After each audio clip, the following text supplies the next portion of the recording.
हमारे घर में एक बूढ़ी बकरी थी। वह हमेशा मेरी चाची के पास आकर रगड़ती रहती थी और आधी रात को तो चुपके से उसके कमरे में भी घुस जाती थी। फिर 6 महीने बाद उसकी पेट बढ़ने लगी। दादाजी को पता चलते ही उन्होंने हमारी 18 साल पुरानी बकरी को मार दिया। दादी नाराज होकर गुस्से में बोली, वो बूढ़ी बकरी अब इंसानों जैसा सोचने लगी थी, तुमने उसे कैसे मार दिया? दादाजी का चेहरा उतर गया। वे धीरे से बोले, आज कोई आने वाला है, उन्हें भूखा नहीं रख सकते, हमें बकरी का स्टू बनाकर खिलाना होगा। दादी ठिठक कर बोली, बूढ़े, क्या तुम पागल हो गए हो? हम पहाड़ के बीच रहते हैं और बर्फ ने रास्ता बंद कर दिया है, यहां कौन आ सकता है? लेकिन दादाजी ने जैसे उनकी बात सुनी ही नहीं। अगले ही पल उन्होंने चाकू उठाया और बकरी की खाल उतारने लगे।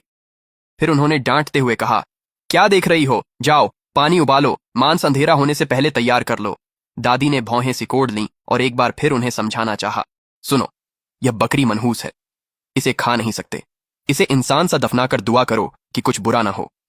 दादाजी उदास होकर बोले, तुम क्या जानती हो, जिंदा रहना है तो मेरी बात मानो।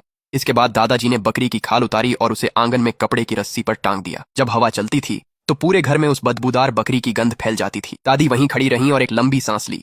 वे हैरान थीं कि दादाजी कब इतने अजीब हो गए। उन्हें रोकना असंभव था, इसलिए वे मुझे पानी गर्म करने स्टोर रूम ले गईं। मेरे कंधे पकड़कर बोलीं, श्याओ शान, दादी की बात सुनो, आज रात तुम उस बकरी का मांस बिल्कुल मत खाना। मैंने आधा समझते हुए सिर हिला दिया। मेरे हामी भरने पर दादी थोड़ी सहज हो गईं, फिर बोलीं, और सूप भी मत पीना। चिंता मत करो दादी, मैं न तो मांस खाऊंगा न ही सूप पीऊंगा। वो बूढ़ी बकरी सच में डरावनी थी। जब दादाजी ने उसे मारा तो उसने बिल्कुल भी विरोध नहीं किया, वो बस दादाजी को शुद्ध नफरत से घूरती रही। अब वो बकरी जैसी महसूस ही नहीं हो रही थी। जैसे ही मैंने यह कहा, दादी का चेहरा पीला पड़ गया। उन्होंने मुझे अपनी बाहों में खींच लिया और फुसफुसाईं, अपने दादाजी से दूर रहना। तभी दादाजी आधा तसला बकरी का मांस लेकर अंदर आए और बोले, पानी तैयार है? हाँ, तैयार है। दादाजी ने मांस को बर्तन में डाल दिया और दादी से कहा कि बिल्कुल भी मसाला न डालें, नमक भी नहीं, फिर कोई इसे खाएगा कैसे? दादाजी ने बस अपनी आंखें संकरी कर लीं और कुछ नहीं बोले। वो मुड़े और आंगन में वापस चले गए। कुछ ही देर बाद दादी ने पका हुआ बकरी का मांस एक तसले में डाल दिया। उस गर्मा गर्म मांस को देखकर मैं खुद को लार निकलने से नहीं रोक पाया। दादी ने मुझे देखा और डांटते हुए बोली, श्याओशान, एक निवाला भी नहीं। मैंने सिर हिलाकर कहा, पता है, पर दादी को संदेह था। उन्हें डर था कि मैं मांस न खा लूं, इसलिए मुझे आंगन में घसीट कर बोली, बूढ़े, मांस पक गया, कोई आया क्यों नहीं? दादाजी चुप रहे। वो बस भारी मन से आंगन के फाटक की ओर देखते रहे। कुछ मिनट बाद आखिरकार उन्होंने कहा, वे आ गए हैं।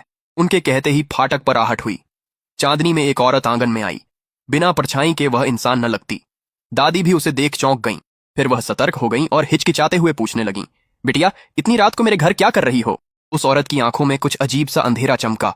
फिर वह दयनीय स्वर में बोली, चाची, बर्फ ने पहाड़ का रास्ता बंद कर दिया और मैं अपने पति से बिछड़ गई। पहाड़ के बीच में मुझे कहीं से रोशनी दिखी तो मैं यहां आ गई। मुझे 3 दिन से कुछ खाने को नहीं मिला है, मैं भूख से मर रही हूं। जब उसने कहा, मैं भूख से मर रही हूं, तो उसने उन शब्दों में अजीब सा जोर डाला। उसकी आंखें पूरी तरह खुली हुई थीं और वह बिल्कुल वैसी लग रही थी जैसे कोई मांस खाने वाली भूतनी हो। मैं इतनी डर गई कि तुरंत दादी के पीछे छुप गई। वह औरत कुछ छोटे छोटे कदम आगे बढ़ी और मुस्कुराते हुए बोली, चाची, मुझे पकी हुई बकरी का मांस चाहिए, क्या आपके पास है? दादी इतनी घबरा गईं कि वह तो प्रतिक्रिया भी नहीं कर पाईं। जैसे ही वह औरत उनके पास आने ही वाली थी, दादाजी ने ठंडे स्वर में कहा, मांस तो हांडी में है। इसके तुरंत बाद उन्होंने आधा तसला मांस निकाल कर ला दिया। वह औरत उसे देखकर एक पल के लिए ठिठक गई, फिर हंसते हुए बोली, चाचा, इतना सा मेरे लिए काफी नहीं है, मैं 3 दिन से भूखी हूं। दादाजी ने उसे ठंडी नजरों से देखा और कहा, बस इतना ही है, इसी में काम चलाना पड़ेगा। फिर उन्होंने तसला जमीन पर रख दिया। अगले ही पल वह औरत मांस के सामने घुटनों के बल बैठ गई और मुट्ठी भर भर कर मांस अपने मुंह में ठूंसने लगी। वह हड्डियां तक चबा गई। बड़ी हड्डी को वह साबुत निगल लेती। दादी ने दादाजी से फुसफुसाकर कहा, बूढ़े, वो लड़की इंसान नहीं, भूखे भूत जैसी है। तभी वह औरत दादी की ओर देखकर मुस्कुराई। उसका मुंह अंदर से एकदम काला था, जैसे कोई गड्ढा हो। उसके मुंह में एक भी दांत नहीं था। दादाजी चिलम पीते हुए बोले, बुढ़िया, पश्चिम वाला कमरा साफ कर दे, चुनताओ वहीं रात बिताएगी। दादी ठिठक कर हैरानी से पूछने लगी, चुनताओ कौन है? दादाजी ने उसकी ओर इशारा कर झुंझलाते हुए कहा, पश्चिम वाला कमरा साफ कर दे। दादी गुस्से में बोली, तुम दोनों एक दूसरे को जानते हो? उसी समय उस औरत ने एक अजीब सी हंसी निकाली। वह पहले ही पूरा मांस का कटोरा साफ कर चुकी थी और अपनी जीभ से धातु के कटोरे में बची हुई चीजें चाट रही थीं। उसकी जीभ लंबी थी, लगभग सांप जैसी। दादी ने गुस्से में कहा, मैं नहीं करूंगी, अगर तुम्हें साफ करवाना है तो खुद कर लो। ये कहने के बाद दादी मुझे लेकर पूर्वी कमरे में जाने लगीं। दादाजी दौड़कर आए और उन्हें रोक लिया। अभी जाकर कमरा साफ कर। उसका बोलने का तरीका इतना डरावना था जैसे अगर दादी ने मना किया तो वहीं गला घोंट देगा। दादी हिम्मत नहीं जुटा पाई कि विरोध करें, इसलिए गुस्से में पश्चिमी कमरे में चली गईं। कुछ देर बाद वह वापस आईं और बोलीं, बूढ़े, तू मौत को बुला रहा है। उसी वक्त वह औरत दादी के पास आकर मुस्कुराते हुए बोली, आंटी, तुम्हारा बूढ़ा तो बेवकूफ है, मेरी मानो तो उसे मार ही डालो। किसी तरह अचानक उसके हाथ में एक तेज चाकू आ गया और उसने वह चाकू दादी की ओर बढ़ा दिया। दादी ने चाकू ले लिया और दादाजी को घूरने लगी। वह औरत फिर से एक सिहरन भरी हंसी हंसी और दादी के चारों ओर घूमते हुए फुसफुसाई, मार डालो उसे, ऐसा आदमी सिर्फ मुसीबत है। उसकी आवाज लगातार और कठोर होती जा रही थी। दादाजी ने उसे घूरते हुए कहा, पश्चिम वाला कमरा तैयार है, तुम एक रात रुक सकती हो, कल सुबह तुम्हें पहाड़ छोड़ना होगा। उस औरत ने दादाजी को गुस्से से देखा, फिर मुड़कर पश्चिम वाले कमरे में चली गई। उसी समय दादी का हाथ अचानक ढीला पड़ गया और चाकू तेज आवाज के साथ जमीन पर गिर गया। वह भौहें चढ़ाकर उलझन में बोली, अब भी क्या हुआ था? ये देखकर दादाजी ने अपना मुंह ढकते हुए धीरे से कहा, पहले अंदर चलो। तो हम सब अंदर चले गए और दादाजी ने दरवाजा बंद कर दिया। वे धीरे से बोले, आज रात पश्चिम वाले कमरे की औरत 3 बार दरवाजा खटखटाएगी। पहली बार वह श्याओशान से पानी भरने को कहेगी। नहीं, श्याओशान आज बाहर नहीं जाएगा। वह औरत कौन है और यहां क्यों आई है? उसे अभी निकाल देना चाहिए, वह कुछ बुरी लगती है।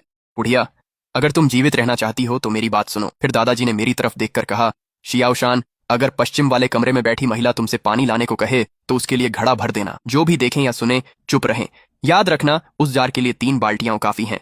तीसरी बाल्टी के बाद वापस आ जाना। वो कितना भी रोकने की कोशिश करे, आपको वापस आना है। समझ गया? मेरे बोलते ही मैंने दरवाजे पर 3 भारी दस्तकें सुनी। फिर बाहर से उसकी खोखली आवाज आई, मुझे प्यास लगी है, घड़े में पानी नहीं है, मैं चाहती हूं कि श्याओशान मेरी मदद करे और पानी लाए। जैसे ही दादी ने यह सुना, उनका चेहरा बदल गया। उन्होंने मुझे कसकर पकड़ लिया और छोड़ने से इनकार कर दिया। नहीं, श्याओशान नहीं जाएगा। ये देखकर दादाजी ने जल्दी से कहा, उसे जाने दो। अगर श्याओशान नहीं गया तो वह औरत कमरे में आ जाएगी और हम में से कोई भी जिंदा नहीं बचेगा। ठीक उसी समय बाहर से फिर से उस औरत की आवाज आई,